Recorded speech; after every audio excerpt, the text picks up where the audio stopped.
بسم الله الرحمن الرحيم.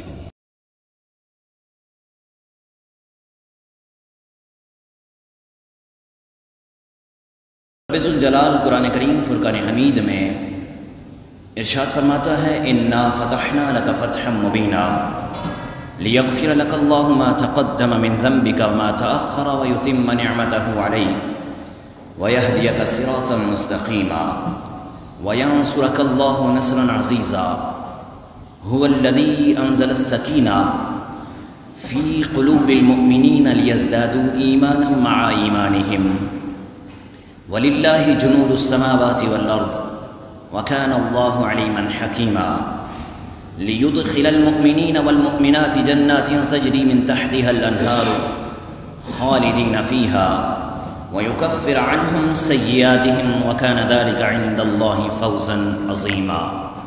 یہ سورہ فتح ہے، آیت نمبر 1 سے لے کر 5 تک۔ رب ذوالجلال ارشاد فرماتا ہے بے شک ہم نے تمہارے لیے روشن فتح فرما دی تاکہ اللہ تمہارے سبب سے گناہ بخش دے تمہارے اگلوں کے اور تمہارے پچھلوں کے، اور اپنی نعمتیں تم پر تمام کر دے اور تمہیں سیدھی راہ دکھا دے، اور اللہ تمہاری زبردست مدد کرے۔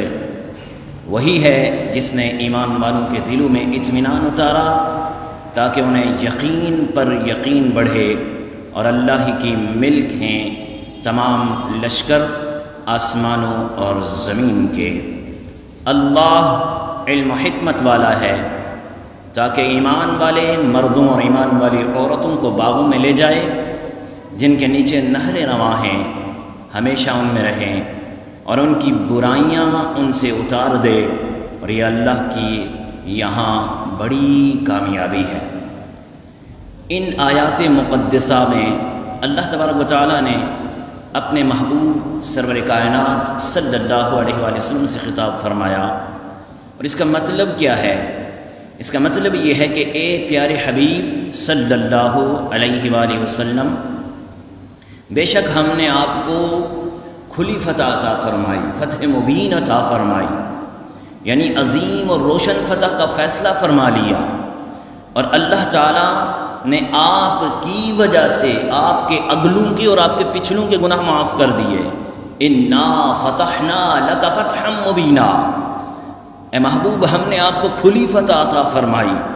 لیغفر لک اللہ ما تقدم من ذنبک، یہاں کچھ زیادہ ہوشیار بننے والے وہ یوں کہتے ہیں کہ محبوب ہم نے آپ کے اگلے اور آپ کے پچھلے گناہ معاف کر دیے، جبکہ محبوب پاک ہیں، معصوم عن الخطا ہیں، ان کا بچپن پاک، ان کا لڑکپن پاک، ان کا ظاہری حیات پاک ہے، ان کا یہاں سے جانا پاک، وہاں سارے معاملات رب ذوالجلال کے محبوب کے پاک ہیں، گناہ کا شائبہ ہی نہیں ہے، نہ لڑکپن میں ہے، نہ بچپن میں ہے، نہ جوانی میں ہے۔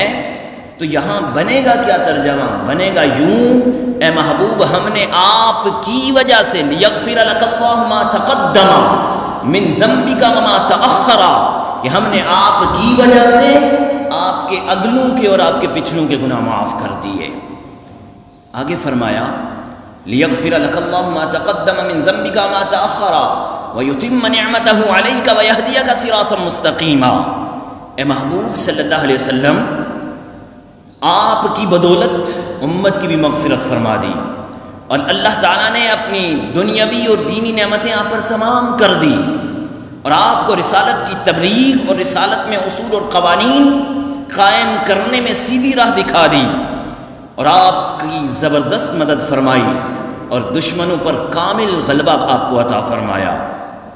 اور مزید فرمایا اللہ تبارک و تعالیٰ نے کہ اللہ تبارک و تعالیٰ نے ہی صلح اور امن کے ذریعے ایمان والوں کے دلوں میں اطمینان اتارا ہے، ان کے یقین میں مزید اضافہ ہو جائے، اور عقیدہ راسخ ہونے کے لیے، عقیدہ راسخ ہونے کے باوجود بھی نفس کو اطمینان حاصل ہو جائے، اور یہ وہ چیز ہے جس کے ذریعے جنگ وغیرہ کے دوران ثابت قدمی نصیب ہوتی ہے۔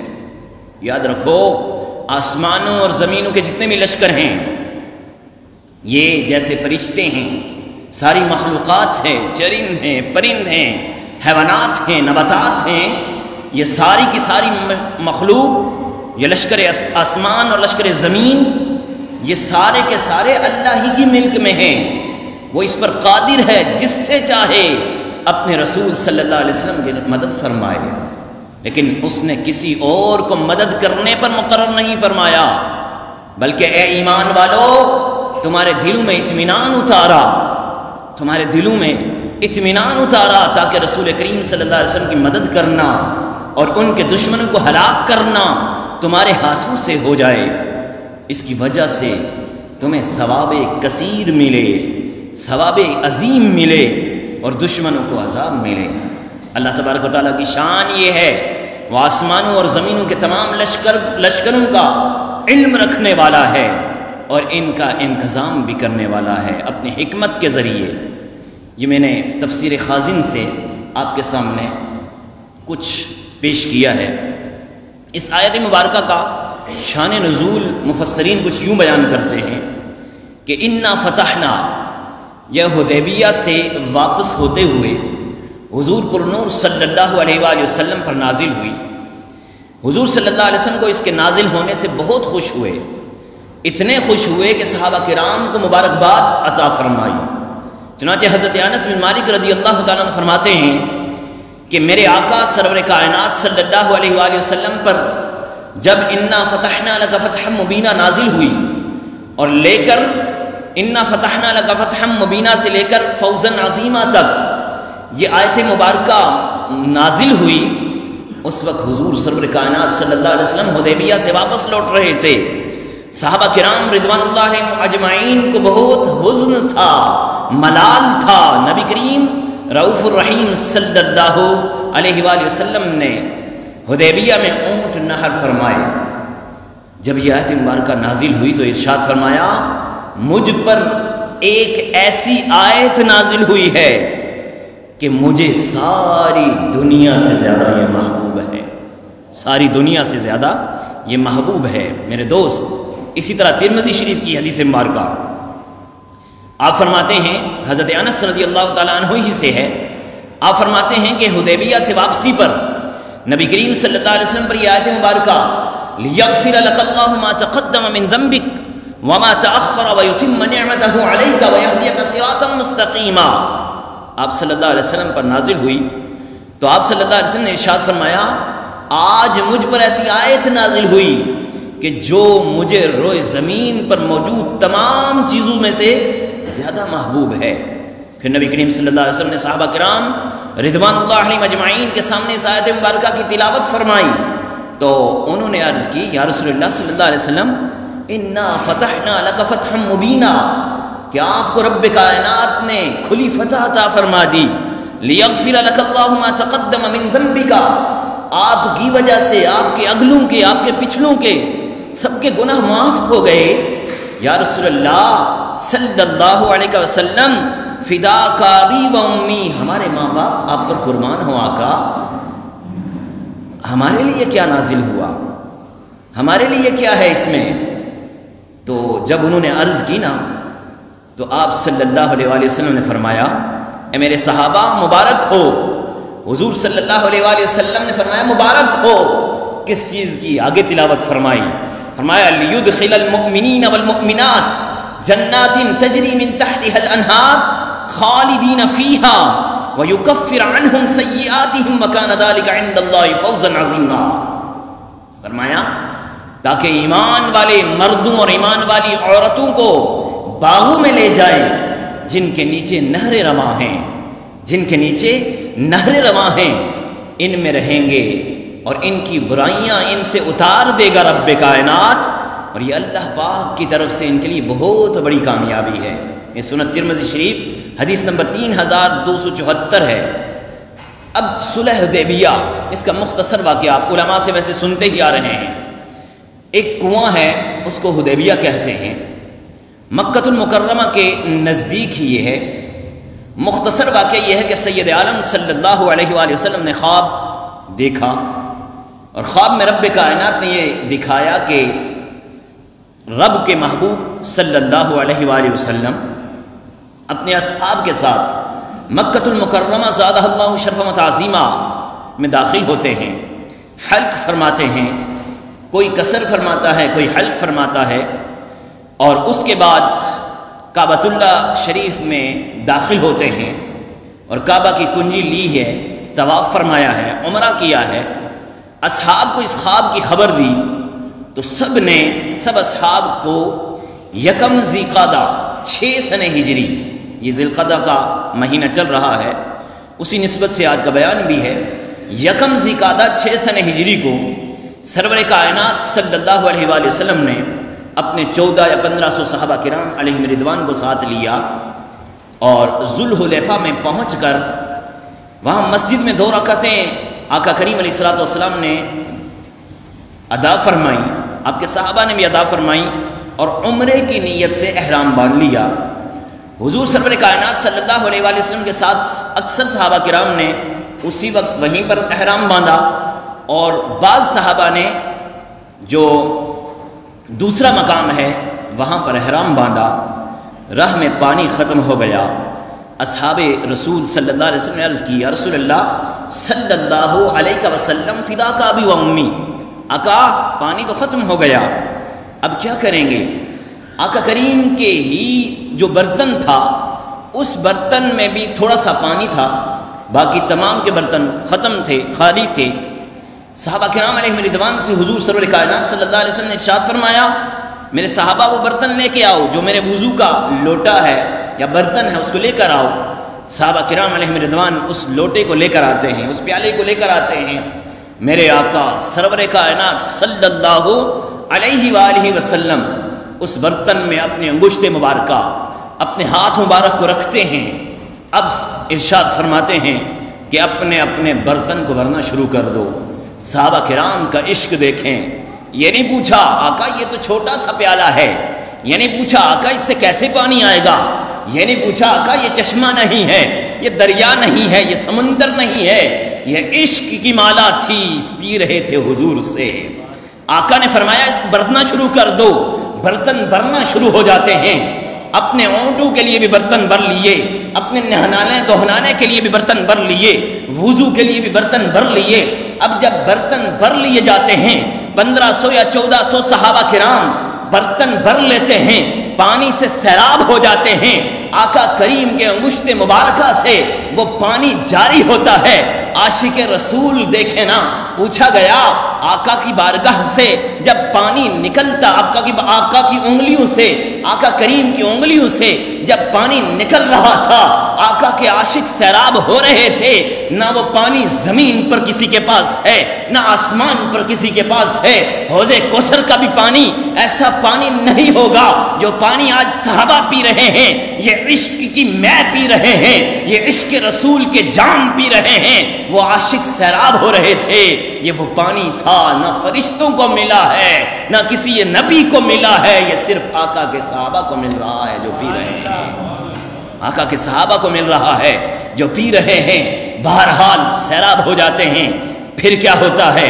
مختصر کرتے ہوئے پھر یہ ہوا کہ کفار کو خبر ملی کہ آقا کریم سرور کائنات صلی اللہ علیہ وآلہ وسلم اپنے ساتھ 1500 صحابہ کرام کو لے کر آئے۔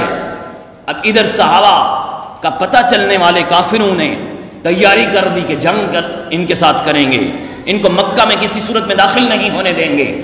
اب ہوتا یہ ہے کہ وہ اپنے قاصد بھیجنا شروع کرتے ہیں، اپنے نمائندے بھیجنا شروع کرتے ہیں کہ بھئی جا کر کہو، پہلے حالات دیکھ کر آؤ، کیا حالات ہیں، کیا باتیں ہیں، کیا ہو رہا ہے۔ قاصد آتا ہے، آ کر دیکھتا ہے کہ یہاں تو احرام میں ہیں، عاشق رسول احرام میں ہیں اور ان کے ساتھ قربانی کے جانور ہیں۔ وہ واپس جاتا ہے، جا کر کہتا ہے کہ وہ تو جنگ کی تیاری سے نہیں، احرام کی تیاری سے ہیں۔ پھر ان میں سے ایک اور کھڑا ہوتا ہے، بلکہ حضور سرور کائنات صلی اللہ علیہ وسلم کی بارگاہ میں وہ ایک شخص آتا ہے، اس کا قبیلہ بھی مسلمان نہیں ہوا۔ اس نے آ کر عرض کی کہ حضور جو کفار ہیں نا وہ جنگ کی تیاری سے آئے ہیں، مکمل جنگ کی تیاری سے آئے ہیں، ان کے پاس بے شمار اونٹنیاں بھی ہیں، بے شمار فوج بھی ہے، اگر جنگ کریں گے تو آپ کے مسلمان تو بالکل شہید ہو جائیں گے۔ میرے آقا صلی اللہ علیہ وآلہ وسلم نے ارشاد فرمایا کہ جا کر انہیں کہہ دو، میری طرف سے پیغام دے دو۔ پیغام کیا ہے؟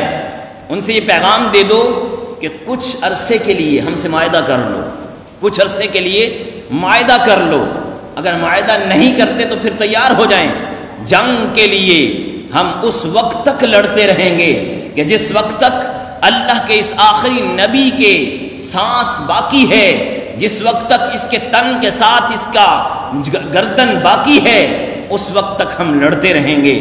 بہرحال قاصد جاتا ہے اور جا کر اسی طرح کا پیغام دیتا ہے۔ جب پیغام دے کر وہاں پہنچتا ہے، اس سے پہلے کیا ہوتا ہے؟ آقا کریم علیہ الصلوۃ والسلام اپنے سچے عاشق سیدنا عثمان غنی رضی اللہ تعالی عنہ کو بھیجتے ہیں، جا کر مکہ والوں سے کہہ دو کہ ہم احرام باندھ کے آئے ہوئے ہیں، ہم نے صرف عمرہ کرنا ہے، اس کے بعد واپس چلے جانا ہے، ہم جنگ کے ارادے سے نہیں آئے ہیں۔ حضرت عثمان غنی رضی اللہ تعالیٰ عنہ وہاں جاتے ہیں، جا کر آپ نے وہاں پر جب بات کی ہے اور بات کرنے والے سے جب کی بات، اس نے کہا عثمان آپ آ گئے ہو، آپ یہاں عمرہ کر لو، آپ طواف کر لو، آپ کو تو اجازت ہے، لیکن محمد عربی صلی اللہ علیہ وآلہ وسلم کو ہم داخل نہیں ہونے دیتے۔ وہ عاشق رسول تھے، وہ عاشق رسول ہیں، انہوں نے کہا یہ ہو نہیں سکتا، عثمان کی جان حضور ہیں، عثمان کا ایمان حضور ہیں، یہ ہو نہیں سکتا کہ حضور کے بغیر عثمان عبادت کرے، حضور کے بغیر عثمان طواف کرے، حضور کے بغیر عثمان چاہے زمزم پیے، یہ ہو نہیں سکتا۔ ادھر جب ان کے ساتھ اس طرح کا معاملہ ہوا تو حضرت عثمان غنی رضی اللہ تعالیٰ عنہ کو کفار نے وہاں پر رکھ لیا، یعنی یوں سمجھ لیں روک لیا۔ ادھر خبر مشہور ہو گئی کہ حضرت عثمان غنی رضی اللہ تعالیٰ عنہ کو شہید کر دیا۔ میرے آقا صلی اللہ علیہ وآلہ وسلم اب ایک پیڑ کے نیچے بیٹھتے ہیں، تشریف فرما ہوتے ہیں، آپ کے ساتھ صحابہ کرام بھی ہیں۔ صحابہ کرام جب آپ کے ساتھ آتے ہیں، حضور کا ہے یہ لوگوں کو واصل جہنم کیا جائے گا۔ سارے لوگ، سارے صحابہ آقا کریم علیہ الصلوۃ والسلام کے مبارک ہاتھ پر بیعت کرتے ہیں۔ بیعت کا مقصد کیا ہوتا ہے؟ بیعت اس کی ہوتی ہے جو زندہ ہوتا ہے، زندہ کی بیعت ہوتی ہے۔ یہاں مفسرین لکھتے ہیں حضور جانتے تھے، حضور جانتے ہیں کہ عثمان تو زندہ ہیں، عثمان وہاں پر موجود ہیں، اس لیے بیعت ہو رہی تھی، اور ادھر صحابہ کو تسلی دینی تھی کہ دیکھو اگر عثمان شہید ہو گیا تو ہم نے اس کے خون کا بدلہ لینا ہے، اور ادھر ان کو یقین دلانا تھا کہ ہم اس وقت تک واپس نہیں جائیں گے جس وقت تک ہمیں رب کائنات کامیابی نہیں عطا فرمائے گا۔ بہرحال ادھر بیعت رضوان ہو، اسی بیعت کو بیعت رضوان کہا جاتا ہے، یہ بیعت ہو جاتی ہے۔ ادھر کیا ہوتا ہے؟ ادھر کفار ناہنجار جو ہیں، مشرکین جو ہیں، وہ آقا کریم علیہ الصلوۃ والسلام کے اس عاشق کا عشق دیکھتے ہیں۔ ادھر حضرت عثمان غنی رضی اللہ تعالیٰ عنہ واپس تشریف لے آتے ہیں۔ جب واپس آ گئے، ادھر وہ کفار جو جنگ کے لیے تیار تھے، ان میں سے ایک اور شخص آتا ہے، عروہ بن مسعود اس کا نام ہے۔ وہ آیا اور آ کر کہا یا محمد صلی اللہ علیہ وآلہ وسلم، آپ کو پتہ ہے آپ اگر ان جو قریش ہیں ان کے ساتھ جنگ کریں گے، ان کو مار دیں گے، ان کو واصل جہنم کر دیں گے، ان کو نصف نابود کر دیں گے، تو یاد رکھ یہ بھی سن لو، کیا کسی بھی عرب نے ایسا کیا ہے آپ سے پہلے؟ کسی نے بھی کیا ہے کہ اپنے ہی کنبے والوں کو، اپنی ہی قرابت والوں کو، اپنے ہی رشتہ داروں کو اپنے ہی ہاتھ سے مرڈر کر دے، قتل کر دے، مار دے؟ اور پھر یہ بھی یاد رکھنا، اگر کفار آپ پر غالب آ جاتے ہیں، اور آپ پر کفار جب غالب آ گئے تو میں دیکھتا ہوں یہاں پر کچھ چہرے ایسے ہیں کہ جو آپ کو چھوڑ کر چلے جائیں گے۔ جیسی اس نے یہ بات بولی کہ آپ کو چھوڑ کر چلے جائیں گے، ادھر کیا ہوتا ہے؟ حضرت ابوبکر صدیق رضی اللہ تعالیٰ عنہ حضور سرور کائنات صلی اللہ علیہ وسلم کے ساتھ کھڑے ہیں۔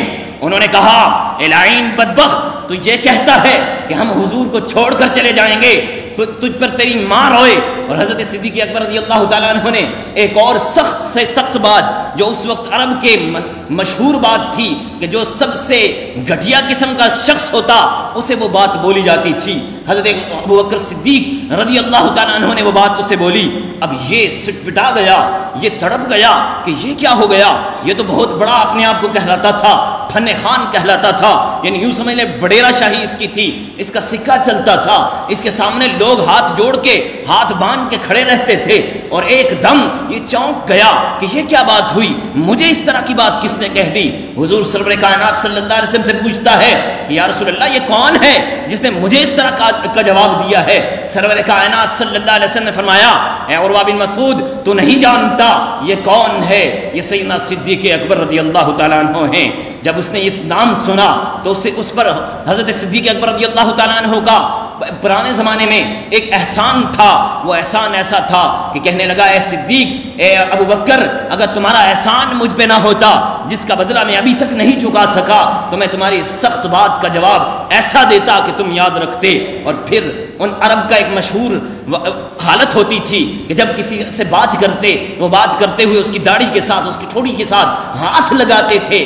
عروہ بن مسعود آقا کریم علیہ السلام کو مخاطب کرتے ہوئے آپ کے مبارک ریش کے ساتھ داڑھی مبارک کے ساتھ ہاتھ لگا رہا تھا، ادھر ایک ہی سپاہی، ایک ہی عاشق، ایک ہی تلوار لیے ہوئے، پورے لشکر میں 1500 صحابہ، ان میں کوئی تلوار نہیں، کوئی نیزہ نہیں، کچھ بھی نہیں، کیونکہ عمرے کے لیے آئے تو کس لیے تلواریں تیرے لائیں گے؟ اب کیا ہوتا ہے، ایک ہی صحابی ہیں، عاشق رسول ہیں، آپ کھڑے ہیں، حضرت مغیرہ بن شعبہ رضی اللہ تعالیٰ عنہ حضور سرور کائنات صلی اللہ علیہ وسلم کے مبارک پیٹھ کے پیچھے کھڑے ہیں، تلوار ہاتھ میں لیے ہوئے ہیں۔ جب وہ ریش مبارک کے ساتھ ہاتھ لگا رہا تھا آپ نے کہا اے عروہ، اے نجس آدمی، تو نجس ہے، تیرے ہاتھ نجس ہیں، میرے آقا نور ہیں، اللہ کے نور کے ساتھ تو نے اگر اب ہاتھ لگایا تیرے ہاتھ کے ٹکڑے کر کے تیرے دوسرے ہاتھ میں تھما دوں گا۔ اور ادھر ہاتھ میں تلوار جو تھی، ننگی تلوار لیے ہوئے آپ کھڑے تھے، اور اس تلوار کا الٹا دستہ کر کے اس کے ہاتھ پر مارتے ہیں۔ جب اس کے ہاتھ پر لگتی ہے اب اسے اور عقل ٹھکانے آتی ہے، وہ اور سٹپٹا جاتا ہے، وہ کہتا ہے یہ کیا بات ہوئی؟ میرے سامنے تو نوجوان ہاتھ باندھے کھڑے ہوئے، نظریں جھکائے کھڑے ہوتے ہیں، اور یہ نوجوان کون ہے؟ اس نے مجھے تلوار کے ساتھ اس طرح وار کر کے یوں کہہ دیا ہے اور مجھے دھمکی دی ہے تیرے ہاتھ کے ٹکڑے کر دوں گا۔ اس نے کہا عروہ تم کون ہو؟ حضور سرور کائنات صلی اللہ علیہ وسلم نے فرمایا تم اسے جانتے نہیں ہو، یہ عروہ یہ تم جانتا نہیں ہے، یہ مغیرہ بن شعبہ ہیں، یہ عاشق رسول ہیں۔ جب اس نے یہ نام سنا، اسلام لانے سے پہلے آپ نے مشرکین کے کچھ لوگوں کو مرڈر کیا تھا، قتل کیا تھا، اور اسی عروہ بن مسعود نے حضرت مغیرہ بن شعبہ رضی اللہ تعالیٰ عنہ کا خون بہا دے کر آپ کو چھڑایا تھا۔ اب اس نے اس طرف اشارہ کرتے ہوئے کہا کہ اے بے وفا، تو بے وفائی کرتا ہے میرے ساتھ، تجھے پتہ نہیں ہے میں تیرے ساتھ ایک احسان کیا تھا، تیرے خون بہا دیا تھا، تو تو میرے ساتھ اس طرح کی بے وفائی کرتا ہے۔ انہوں نے کہا اے لعین، اے بدبخت، اے نجس، تو میرے آقا کے سامنے اس طرح کی گفتگو کرے گا اور عاشق رسول خاموش کھڑا رہے گا؟ یہ ہو نہیں سکتا کہ تو میرے آقا کی طرف اشارہ کرے، گندے ہاتھ سے اشارہ کرے، گندا جسم لے کر اشارہ کرے، اور میں یہاں پر ایسے کھڑا رہوں۔ اور یہاں پر عاشقوں کو پیغام دے دیا ہے، اے عاشقان رسول، قیامت تک کے لیے تمہیں مغیرہ بن شعبہ نے پیغام دے دیا ہے، کوئی اشارتاً، کوئی کنایتاً میرے آقا کی شان میں گستاخی کرے، یہ مغیرہ بن شعبہ کی تلوار ہے، یہ ننگی تلوار یہ پیغام دے رہی ہے کہ قیامت تک جو بھی رسول اللہ کی شان میں گستاخی کرنے کا سوچے گا بھی اس کی گردن اتار کر اس کے ہاتھ میں دے دو، تو تب جا کر تم عشق رسول کا حق ادا کر سکو گے۔ یہ پیغام مغیرہ بن شعبہ نے دیا ہے، رسول اللہ صلی اللہ علیہ وسلم کے سامنے دیا ہے۔ رسول اللہ نے یہ نہیں فرمایا اے مغیرہ یہ سفید ریش ہے، یہ بڈھا آدمی ہے، یہ بوڑھا ہے، تو اس کی تمیز تو کیوں نہیں کرتا، اس کی عزت کیوں نہیں دیتا؟ نہیں، یہ پیغام دیا ہے حضور علیہ السلام نے کہ اے عاشق رسول، ہاں میرے اس سچے عاشق رسول کے پیروکار بنو، اس کے قدموں پر چلو، اس کے نقش قدم پر چل کر تم نے بھی قیامت تک یہ ثابت کرنا ہے، جان چلی جائے ساری عزتیں ایک طرف ہے، رسول اللہ کی عزت سب سے افضل والا ہے، سب سے افضل والا ہے۔ یہ مغیرہ بن شعبہ رضی اللہ تعالیٰ عنہ نے یہ ثابت کر دیا، اور حضور سرور کائنات صلی اللہ علیہ وسلم نے خاموشی اختیار فرما کر یہ بھی بتا دیا کہ تم اگر گستاخ کا کلا کما کرو گے نا، یہ اللہ کا نبی تم پر کل بھی خوش ہوگا، آج بھی خوش ہوگا، اور قیامت کو بھی خوش ہوگا۔ یا رسول اللہ صلی اللہ علیہ وسلم۔ بہرحال یہاں سے جب وہ دیکھتا ہے دیکھا کہ بھئی میں تو آیا تھا ان کو دیکھنے کے لیے کہ بھئی یہ تو سارے چھوڑ کے چلے جائیں گے، نہ تیرے ہیں نہ تلواریں ہیں، ادھر تو کفار تو اسلحے سے لیس ہیں، تو میں تو سمجھ رہا تھا یہ چلے جائیں گے۔ اب وہ ایک طرف ہو کے بیٹھ کے یوں دیکھتا ہے، حضور کے صحابہ آقا کے پر قربان ہو رہے ہیں، کوئی آقا کے مبارک لعاب کو لے کر ہاتھوں پر لگا کر اپنے چہرے پہ لگا رہا ہے، کوئی سینے پہ لگا رہا ہے۔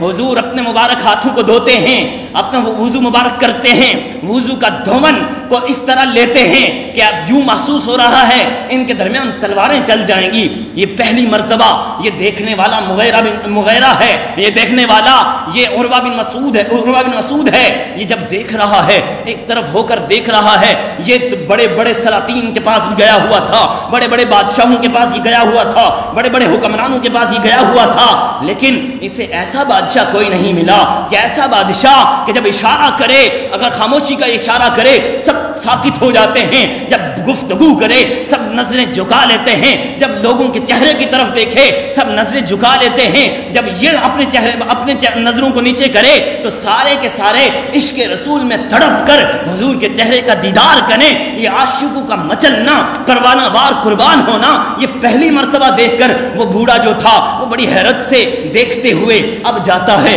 اپنے لشکر کے پاس، جا کر کہتا ہے اے لوگو پیچھے ہٹ جاؤ، میں نے ایسا بادشاہ دیکھا، اس سے پہلے میں نے یہ بادشاہ نہیں دیکھا، اس سے پہلے اس طرح کے رفقا نہیں دیکھے، اس طرح کے ساتھی نہیں دیکھے، اس طرح کے صحابہ نہیں دیکھے۔ انہوں نے کہا بول تو صحیح، کیا دیکھایا ہے، تو تو پاگل ہوا جا رہا ہے، تو تو تعریفیں کر رہا ہے۔ انہوں نے کہا ہاں وہ تعریفوں والا ہے نا، اس کا نام ہی محمد ہے، جس کا مطلب ہی تعریف کیا ہوا ہے، وہ ہے ہی رسول اللہ، وہ اللہ کا رسول ہی ہے نا۔ میں نے اس کو دیکھا ہے کہ ان کے چہرے کو دیکھتے والے جب دیکھتے ہیں تو آنکھوں سے اشک رواں ہو جاتے ہیں، جب وہ بولتے ہیں گفتگو سننے والے عشق میں مچل جاتے ہیں۔ جب میں نے دیکھا اپنی لعاب نکالتے ہیں تو وہ لعاب کو پینے کے لیے، اپنے چہروں پر ملنے کے لیے وہ عاشق آگے بڑھ جاتے ہیں۔ وہ جب عاشق کو وہ اللہ کا نبی ہے، وہ بادشاہ ہے، وہ ایسا بادشاہ جب ہاتھ اٹھاتا ہے تو ہاتھ سے نور نکلتا ہے، جب زبان سے پھول نکالتا ہے تو پھول نکل رہے ہوتے ہیں۔ میں نے ایسا بادشاہ کوئی نہیں دیکھا ہے، تم لوگ تو اس بادشاہ کو جانتے نہیں ہو، وہ سب کچھ قربان کر دیں گے، اپنے بادشاہ پر سب کچھ قربان کر دیں گے۔ اب لوگوں سے کہا کہ اس میں بلا یہی ہے، ہماری عزت بھی اسی میں بحال رہے گی، ہم سب بچے بھی اسی طرح جائیں گے، ہم صلح کر لیں، ہم ان کے ساتھ صلح کر لیں۔ مختصر یہ کہ اس کے بعد ایک اور شخص آتا ہے، وہ بھی آ کر ٹاکنگ کرتا ہے، بات کرتا ہے۔ حضور علیہ الصلوۃ والسلام غیب کی خبر دیتے ہوئے جب وہ آ رہا تھا، آقا کریم علیہ الصلوۃ والسلام نے فرمایا اپنے صحابہ کو، اے میرے صحابہ یہ فلاں قبیلے سے ہے، اور اس قبیلے کی عادت یہ ہے کہ قربانی کے جانوروں کا بڑا ادب کرتے ہیں، تعظیم کرتے ہیں۔ آپ جتنے بھی جانور قربانی کے ہیں سامنے کھڑے کرو، اور اب جو تلبیہ ہے وہ پڑھنا شروع کر دو، لبیک اللہم لبیک لبیک لا شریک لک لبیک ان الحمد۔ یہ تلبیہ پڑھنے کا حضور نے فرمایا۔ اب کیا ہوتا ہے، وہ جب قریب آیا، میرے آقا سرور کائنات صلی اللہ علیہ وآلہ وسلم کے قریب جب آیا تو حضور سرور کائنات صلی اللہ علیہ وسلم کے حکم کے مطابق صحابہ کرام نے ایسے ہی کیا۔ سامنے قربانی کے جانور احرام کی حالت میں تلبیہ پڑھ رہے ہیں، اور پھر حضور کے صحابہ جب تلبیہ پڑھیں گے تو پتھر بھی ساتھ پڑھ رہے ہوتے ہیں۔ اب کیا ہوتا ہے، اس نے جب دیکھا، اس کا دل اس نور کو دیکھ کر بڑا حیرت میں آ گیا، وہ پریشان بھی ہوا کہ یہ آج تک ایسا معاملہ، ایسا نور میں نے دیکھا ہی نہیں تھا تو کافر، لیکن نور مصطفیٰ اسے بھی نظر آ گیا، لیکن آج کا جو ہے نا بڑے پیٹ والا، اسے آج نور مصطفیٰ نظر نہیں آتا، وہ کافر ہو کر پہچان گیا کہ یہ رسول اللہ ہیں، یہ مسلمان ہو کر نہیں پہچان سکتا کہ یہ رسول اللہ ہیں۔ بہرحال کیا ہوتا ہے، وہ بھی جاتا ہے، اس نے بھی جا کر اسی طرح کی بات کی ہے جو عروہ بن مسعود نے کہی تھی۔ اب کہتے ہیں بھئی ان کے ساتھ تو ٹاکنگ ہی ہوگی، ان کے ساتھ تو بات ہی ہوگی، اس کے بغیر چارہ کار ہی نہیں ہے۔ اب واپس آتے ہیں، مختصر کرتے ہوئے، ٹائم ختم ہو چکا ہے، مختصر کرتے ہوئے واپس آئے۔ جب سہیل آتے ہیں، حضور کی بارگاہ میں سہیل آئے اور آ کر مائدہ لکھنے لگے کہ آقا آپ سے معاہدہ کرتے ہیں، محمد صلی اللہ علیہ وسلم آپ سے ہم معاہدہ کرتے ہیں، لکھ دیں کیا لکھنا ہے۔ حضور علیہ الصلوۃ والسلام نے مولا کائنات کو بلایا، علی آ جاؤ، علی آ جاتے ہیں۔ اب علی سے فرمایا کہ لکھیے بسم اللہ الرحمن الرحیم۔ مولا کائنات نے لکھا بسم اللہ الرحمن الرحیم۔ وہ سہیل جو تھا اس نے اعتراض کر دیا کہ یہ تو بات ہو نہیں سکتی، ہم تو رحمان الرحیم کو جانتے نہیں ہیں وہ کون ہے، اگر جانتے تو پھر ہم یہاں پھڈا کرنے کے لیے کیوں بیٹھے ہوتے۔ بہرحال آپ یوں لکھیے جس طرح ہمارے عرب کا دستور ہے، بسمک اللہم لکھیے، بسمک اللہم لکھ دیا، ٹھیک ہے، بسم اللہ الرحمن الرحیم کو مٹا کر بسمک اللہم لکھنے کا حکم حضور نے دیا۔ حضرت مولا کائنات نے بسم اللہ الرحمن الرحیم کو مٹایا، بسمک اللہم لکھا۔ اب آگے کیا لکھتے ہیں ذرا سنیے، عشق کی نگاہ سے سنیے، مولا کائنات کے عشق کو بھی سنیے، اور یہاں ایک نقطے ایک پوائنٹ کو بھی یاد رکھیے۔ ادھر مولا کائنات سے فرمایا حضور سرور کائنات صلی اللہ علیہ وسلم نے کہ علی لکھیے محمد رسول اللہ صلی اللہ علیہ وآلہ وسلم کا یہاں یہ معاہدہ ہو رہا ہے مشرکین کے ساتھ۔ اب پھر اس نے اعتراض کر دیا، جو کفار کی طرف سے نمائندہ بن کے آیا تھا، اس نے کہا محمد رسول اللہ آپ لکھاتے ہو، اگر ہم جانتے کہ آپ رسول اللہ ہیں، اگر ہم پہچانتے کہ آپ رسول اللہ ہیں، یہ اس قاصد نے کہا، تو اگر ہم جانتے یا آپ کو مانتے کہ آپ رسول اللہ ہیں تو پھر یہ پھڈا ہی کیوں کرتے، یہ جنگ ہی کیوں کرتے، یہ فساد ہی کیوں کرتے۔ یہ نہیں لکھائیں بلکہ یوں لکھائیں محمد بن عبداللہ۔ آپ صلی اللہ علیہ وسلم نے جب اس نے یہ بات کہی، آپ نے فرمایا رب ذوالجلال کی عزت کی قسم میں محمد رسول اللہ بھی ہوں اور محمد بن عبداللہ بھی ہوں۔ اب علی سے فرمایا علی کے عشق کا جواب سنیے، علی کے عشق کا امتحان بھی سنیے۔ اب عشق کا امتحان ہو رہا ہے، یہ وہی امتحان ہے جو قرطاس کی حدیث کو لے کر میرے عمر بن خطاب رضی اللہ تعالیٰ عنہ پر کچھ بدبختان کرتے ہیں نا، کہ وہاں پر حضور جب سکرات کے عالم میں تھے انہوں نے کہا تھا عمر اپنی کچھ کتاب لے کر آؤ، کچھ کاغذ لے کر آؤ، میں کچھ لکھنا چاہتا ہوں۔ تو عمر نے کہا تھا لکھنے کی ضرورت نہیں ہے، ہمارے پاس قرآن موجود ہے، آپ کا احکام موجود ہیں، حدیثیں موجود ہیں، ہم لکھنے کی ضرورت نہیں ہے۔ تو کچھ بدبخت کہتے ہیں کہ عمر نے اس لیے نہیں لکھایا کہ علی کو نبوت دینی تھی یا الگ علی کو خلافت دینی تھی، اس لیے وہاں پر نہیں لکھوایا۔ تو اس لیے وہاں پر نہ لکھوانے کی وجہ سے عمر جو ہیں وہ گناہگار ہیں۔ ان کو آج علی نے جواب دینا ہے کہ اے عمر پر بک بک کرنے والے، تو اپنی عقل سے سوچ رہا ہے، عقل کے گھوڑے پیچھے رکھ، ذرا سن عشق کا گھوڑا کیا، عشق کی کیا تلوار ہوتی ہے۔ علی سے جب فرمایا نا کہ علی جو لکھا ہے نا محمد رسول اللہ، اس لفظ کو مٹا دو۔ علی کرم اللہ وجہ الکریم، حکم مصطفیٰ ہے، حکم مصطفیٰ ہے۔ دیکھیے اب علی کا جواب، علی نے کہا حضور یہ ہو نہیں سکتا، علی دنیا سے جا سکتا ہے لیکن لفظ محمد رسول اللہ مٹا نہیں سکتا۔ یہ ہے وہ جواب جو عمر بن خطاب نے وہاں دیا تھا، کہ جو عمر نے حضور کے جانے کے وقت کیا تھا وہاں عشق تھا کہ حضور قلم اٹھائیں گے۔ اس وقت کے اتنا کٹھن وقت ہے، اس وقت کے آقا کریم کی سکرات کا وقت ہے، اس وقت کی دنیا سے جانے کا وقت ہے، حضور قلم اٹھائیں گے، قلم اٹھا کر لکھنا شروع کریں گے۔ یہ بھی میرے آقا کو تکلیف ہے، ہم یہ برداشت نہیں کرتے، ہمیں یہ برداشت نہیں ہے کہ میرے آقا کو ہماری وجہ سے تکلیف ہو۔ وہاں عشق کا امتحان تھا، اس لیے عمر نے کہا تھا حضور آپ نے قرآن دے دیا، آپ نے حدیثیں دے دی، ہمارے لیے وہی کافی ہے۔ ادھر کیا ہوتا ہے، علی نے بھی کہہ دیا حضور میرا عشق گوارا نہیں کرتا کہ میں محمد رسول اللہ کے نام کو مٹا دوں۔ اب کیا ہوتا ہے، اب کیا ہوتا ہے، حضور سرور کائنات صلی اللہ علیہ وسلم خود قلم مبارک لیتے ہیں، وہ جو لکھا ہوا خط تھا، لیٹر تھا، قرطاس تھا، اس کو خود لیتے ہیں، لے کر اپنے مبارک ہاتھ سے محمد رسول اللہ صلی اللہ علیہ وآلہ وسلم اس پر قلم لگاتے ہیں۔ اس کے بعد پھر خود لکھتے ہیں محمد بن عبداللہ کے درمیان اور کفار کے درمیان یہ معاہدہ ہے۔ آج حضور کے اس معاہدے نے ان بدبختوں کو بھی جواب دیا ہے جو حضور کو کہتے ہیں ان پڑھ تھے، وہ پڑھے ہوئے نہیں تھے۔ اردو ہمارے مدرسے سے سیکھیے، نعوذ باللہ من ذالک۔ ان بدبختوں کو کیا ہو گیا؟ ان کو یہی ہوا، صم بکم عمی فہم لا یرجعون۔ رب کائنات نے ان کے دلوں پر بھی مہر لگا دی ہے، ان کے کانوں پر بھی مہر لگا دی ہے، ان کی آنکھوں پر بھی مہر لگا دی ہے، انہیں مصطفیٰ کریم کا پتہ نہیں ہے وہ کون ہیں۔ بہرحال حضرت مولا کائنات حضرت علی کرم اللہ وجہ کریم باقی معاہدہ لکھتے ہیں۔ اب معاہدہ جب لکھ لیا گیا، معاہدہ ہو جاتا ہے، ابھی دستخط نہیں ہوئے، ادھر کیا ہوتا ہے، ایک صحابی آتے ہیں، صحابی مکہ سے آئے، اس میں پہلا معاہدہ تھا کہ آج آپ جو آئے ہیں تو عمرہ کیے بغیر ہی یہیں سے احرام کھول کے واپس چلے جائیں۔ اب یہ ایک اور امتحان تھا، عاشقوں کا ایک اور امتحان تھا، یہ تفصیل کے ساتھ ہے انشاءاللہ کبھی موقع ملا تو احرام کھولنے کے وقت بھی کتنا بڑا امتحان تھا، کس نے کس طرح کھولے احرام کو۔ بہرحال حضور سرور کائنات صلی اللہ علیہ وآلہ وسلم نے یہ معاہدہ فرمایا کہ احرام کھولے ہوئے یہاں سے واپس چلے جائیں گے۔ حضور نے فرمایا لکھ دو، احرام کھولے بغیر عمرہ کیے بغیر یہاں سے واپس چلے جائیں گے۔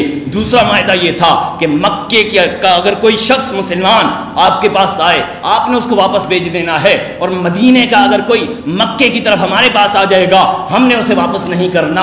حضور نے فرمایا علی لکھ دو، جو یہ کہتے ہیں لکھ دو۔ اسی طرح لکھا جاتا ہے۔ بظاہر ساری کی ساری شرائط مسلمانوں کے خلاف تھی، اب مسلمانوں کو دھچکا لگتا ہے۔ اب کیا ہوتا ہے، ایک شخص آتے ہیں، اسی ابھی معاہدے پر دستخط نہیں ہوئے، حضور کی بارگاہ میں آئے، بیڑیاں پڑی ہوئی ہیں، کفار نے بیڑیاں لگائی ہوئی ہیں، ہاتھوں میں ہتھگڑیاں ہیں، یوں سمجھ لیں گلے کے اندر توپ کی صورت میں زنجیر سے بندھے ہوئے ہیں، گھسیٹتے ہوئے حضور کے پاس آتے ہیں۔ اللہ اکبر، حضور کے پاس آئے، ادھر جب سہیل نے دیکھا یہ اسی کے بیٹے ہیں، حضور پر ایمان لے کر آئے ہوئے ہیں، حضور سے کہنے لگے حضور یہ ابو جندل ہے، اسے واپس کریں گے کیونکہ ہمارا معاہدہ ہوا ہے۔ حضور نے فرمایا ابھی تو دستخط نہیں ہوئے نا، اس کو واپس یہی رہنے دے۔ انہوں نے کہا نہیں، اگر نہیں اس کو چھوڑو گے میں معاہدے کو نہیں مانتا۔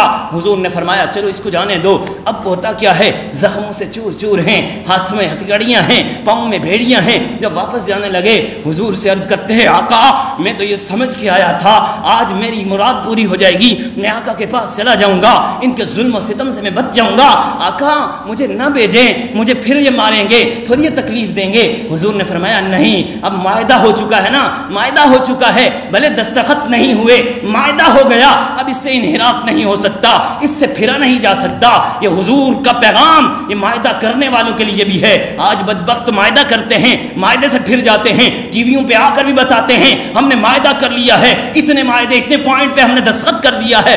آج تو دستخط بھی ہوتے ہیں، اوپر لکھا ہوا بھی ہوا ہوتا ہے کہ نحمدہ ونصلی ونسلم علی رسولہ الکریم، یہ کہہ کر بھی نیچے دستخط ہو کر بھی معاہدے سے پھر جاتا ہے، وہاں بھی دستخط نہیں ہوئے تھے، عاشق جا رہا ہے، پیچھے کی طرف دیکھ رہا ہے، وہ پھر کفار کے سپاہی لے کر جاتے ہیں، وہ پھر پیچھے دیکھتا ہے۔ عمر بن خطاب رضی اللہ تعالیٰ عنہ نے جب دیکھا نا ان کے آنسو نکل رہے تھے، ادھر سب صحابہ پر سکتہ طاری تھا، سب کے مبارک آنکھوں سے آنسو جاری تھے۔ ہوتا کیا ہے، آقا کی بارگاہ میں عمر آتے ہیں، آقا کیا ہم حق پر نہیں ہیں؟ آقا کیا ہمارا اسلام حق پر نہیں ہے؟ آقا اگر حق پر ہیں تو پھر ان کو کیوں جانے دے رہے ہیں، انہیں یہی رہنے دیجئے نا۔ آقا نے فرمایا ابھی ہمارے دستخط نہیں ہوئے۔ آقا نے فرمایا عمر جب بات ہو چکی ہے، دستخط نہیں، بات زبان سے نکل جانا ہی وہی سب معاہدہ ہو چکا ہے۔ اب وہ جاتے ہیں، واپس جاتے ہیں، ان کو اسی طرح کی سزائیں دینا شروع ہو جاتے ہیں۔ مختصر یہ ایک اور صحابی تھے، وہ بھی جب آتے ہیں حضور سرور کائنات صلی اللہ علیہ وسلم ان کو بھی واپس کر دیتے ہیں، 2 سپاہی لے کر ان کو جاتے ہیں، ایک جگہ پہنچتے ہیں، مدینے سے جب باہر نکل جاتے ہیں انہوں نے دیکھا کہ سپاہی کے ہاتھ میں تلوار ہے، انہوں نے کہا اچھا یہ تلوار بڑی اچھی ہے۔ سپاہی نے کہا ہاں بڑی اچھی ہے۔ انہوں نے کہا ذرا دکھاؤ تو صحیح۔ انہوں نے ابو نصیر ان کا نام ہے، ابو بصیر ان کا نام ہے، انہوں نے کہا تلوار تو دکھا۔ اس نے تلوار دکھائی، آپ نے تلوار کا ایک مارا، زور اس کی منڈی اتر گئی۔ اب جب وہ کافر تڑپنے لگا، دوسرا کافر ان کو چھوڑ کر وہاں سے چلا گیا، یہ یہیں پر رہے، اب مکہ جاؤں وہاں تکلیف پہنچائیں گے، مدینہ جاتا ہوں حضور ایکسیپٹ نہیں کریں گے کیونکہ حضور نے بھیج دیا ہے، اب یہیں پر عاشق رسول رہتے ہیں۔ لیکن جاتے ہوئے آقا نے فرمایا تھا ایک وقت ایسا آئے گا میں ہی تمہیں خط دے کر میں آپ کو بلاؤں گا۔ اب ہوتا یہی ہے کہ آقا جب بلاتے ہیں ان کا آخری وقت تھا، اور جب حضور کا قاصد چومتا ہے وہ خط کو لے کر چومتے ہیں اور کہتے ہیں لبیک یا رسول اللہ، آقا میں حاضر ہو چکا ہوں۔ ادھر روح قفص عنصری سے پرواز کرتی ہے، وہیں پر آپ کا انتقال ہو جاتا ہے۔ بہرحال میرے دوست، میرے بزرگ، آج کے سارے کا سارا جو لب لباب ہے، حضور جب احرام کھول کر واپس جانے لگے نا، اب صحابہ کرام بڑے ہی دل ٹوٹے ہوئے تھے، آقا کی بارگاہ میں رو رہے تھے۔ ادھر اللہ کی بارگاہ سے یہ آیت مبارکہ نازل ہوئی، انا فتحنا لک فتحا مبینا لیغفر لک اللہ ما تقدم من ذنبک وما تأخر ویتم نعمتہ علیک ویہدیک صراطا مستقیما۔ اے محبوب، ہم نے آپ کو کھلی فتح عطا فرما دی اور آپ کی وجہ سے آپ کے اگلوں کے اور آپ کے پچھلوں کے گناہ معاف کر دیے۔ تو یہی پیغام ہے کہ آج کے سارے درس کا لب لباب یہی ہے، جو معاہدہ کیا جائے اس کی پاسداری کرنا ہر ایک پر فرض ہے، اور عشق رسول میں سب کچھ قربان کرنے کا صرف دعویٰ نہیں کرنا، بلکہ قربان کرنے کے لیے ہر وقت ہمہ وقت تیار رہنا ہے۔ اللہ تبارک و تعالی ہمیں آقا کریم کے سچے عاشقوں میں، سچے غلاموں میں شمار فرمائے۔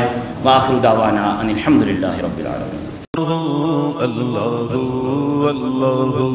اللہ اللہ اللہ اللہ